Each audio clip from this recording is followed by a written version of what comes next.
deydi dese bella tukrimunel yetime ve la tahazzun ala ta'amil miskin. Belki sizler yetimlerine hürmet kılmışlığı.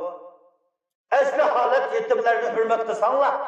Aciz fakir miskinlerge taam versenler. Mana bu şu halet sizler Allah yaxşı kögellikten belgisiydi. Allah'ı taat kılalısanlar. Xuda buyurgan buyrukni icra kılalısanlar. Elbette sizler Allah'ın hürmeti girişken buttunlar. Del aksice hazır halınlığı karısa yetimlerinin uzunu hürmetlemeysizler. Aciz fakir miskinlerge taam verişki kızıktırmeysizler. Ve terkulûne turâse eklen lemma. Mirasla ayıma yülgücü kılıp yavalıslar.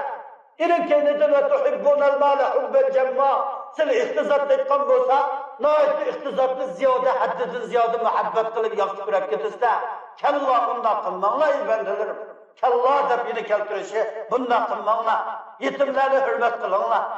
Aciz fakir miskin kırınlaştırınlarının üzerine yoklap durunlar. Oşularını yoklaş arkalık. Onları imanda tutup durunlar. İslam'da tutup durunlar. Yetimlerine mihribanlık kılıp, yetimlerine panahırlığı edip, ama şularını ilim marifetlik kılınlar. İhtizatlısı meksiyani yaxşı kurab ketmekler. Dünya avukatlarının üzerine ata-ananlarının miras kalgan miraslarını ayma yetkitisi onda kılmaklar. Allah bu ayetimizin birincisi şu yetimlerine hürmet kılışta.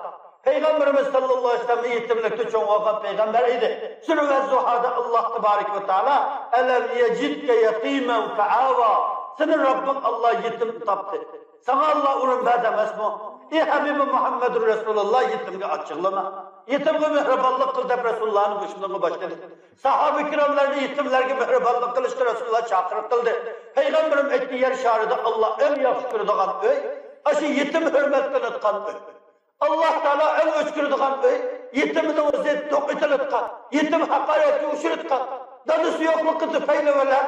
Kemstil etkan öy Allah en öçkürdıgan öy. Mana biz mümin Müslümanların içinde ya dadısı ülep ketkenler, ya ki ülep ketmesi mi müddessiz halette özüde ketip kalkan, nurgulluğun yetim evlatlarımız var. Mana bu şeylerin özüde, manevi taraftan özüde onlarga atadarçılık kılış. Yetimlerin özüde ilim marifetine kapalatlık kılış. Onların özüde dadısı yokluğunu çandırmazlık. Onlarga çokum mehribanlık kılış. Onların özüne panahımızla eliş lazım. Hazreti Peygamber aleyhisselam Zeyd ibn Haris radıyallahu teala anh'un üzerine panahıga aldı. Bilek bir memleketin üzerinde kep kalkan adam idi. Dadısı yokap getip, şunun bilen dadısının özünü bilen mi? Bu şunda kep kalkan Zeyd ibn Haris'ne Hazreti Peygamber aleyhissalatu vesselam balıcılap bakıverip, baldi Peygamber Zeyd ibn Muhammed'in oğlu Zeyd dep ataktı. Ki Allah tebarek ve teala ve tekaddes Kur'an-ı Kerim'de "Udu'uhum li abaihim zalike aqsatu indallah" diyen ayet nazil olan çağda mana her bir balını bakıvagan balını dadısının aslı namıda çakırınlar. Bu Muhammed Aleyhisselatü Vesselam'a Allah Teala bu ayetini nazil kılganda inildeki Zeyd ibn Muhammed demek, Zeyd ibn Sabit tepmanın, Zeyd ibn Haris tep isim koy. Dadısının ismi aslı Haris idi. Peygamber Aleyhisselam mehribanlık kıldı. Atıdarçılık kıldı. Sahabelerini şununla seferber kıldı. Enes ibn Malik radıyallahu anhu. Mana bu zatla anası Ümmü Süleym diyen ayol 8 yaşıdır rahmet peygamberinin sohbetini tutup geldi. Mana bu şu Enes radıyallahu anhu Resulullah kefaletlik kıldı. Sahabeler mana şununla kefaletlik kılışkı bürüde. Bular mı hazır kıdak? Mana bu şundan ataları yokulap ketken. Adamlar aşındak 4-5 balı ölüp ülep ketken. Bu şundan haletlerde. Ya ülep ketmesi 5-6 balı ölep. Aşındak yüzsüzlük kılgan atalar var.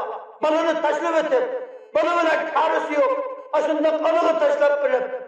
Hudda aşındak işektek, hayvandek evladının vazgeçivatkan, muşaharkılık aşındak yetimlikten derdine, manevi taraftan tartıvatkan evlatlar. Muşaharkının özüge mehribanlık kılış gerek. Mana bularga mehribanlık kılış, iman davınıdın aşkallık oludur. Allah Kur'an-ı Kerim'in özüde mel akabe, ve ma adrake mel akabe, fakku rakabetin ev it'amun fi yevmin zi mesgabetin yetimen za metrabe. Mana bu şu ayetlerini kırıdığan bolsanız, ey Habibim Muhammed sizin ümmetleriniz imanın davınıdın aşmadı. İmanın davınıdın eşiştigen deme. Sana nemi bildirdi ey Habibim Muhammed Resulullah. Zaten iman davınıdın kanda aşkan buludu degende. Fekku rakabe, kul azat kılgan bolsa, yetimlarning o'ziga mehribonlik qilgan bo'lsa, to'pig'i chaplashib ketgan ojiz fakir miskinlarni ocharchilik yillarning o'zida qarab olgan bo'lsa, mana bular iymonning davonidan oshgan bo'ladi degan oyatlar mana shuning dalili.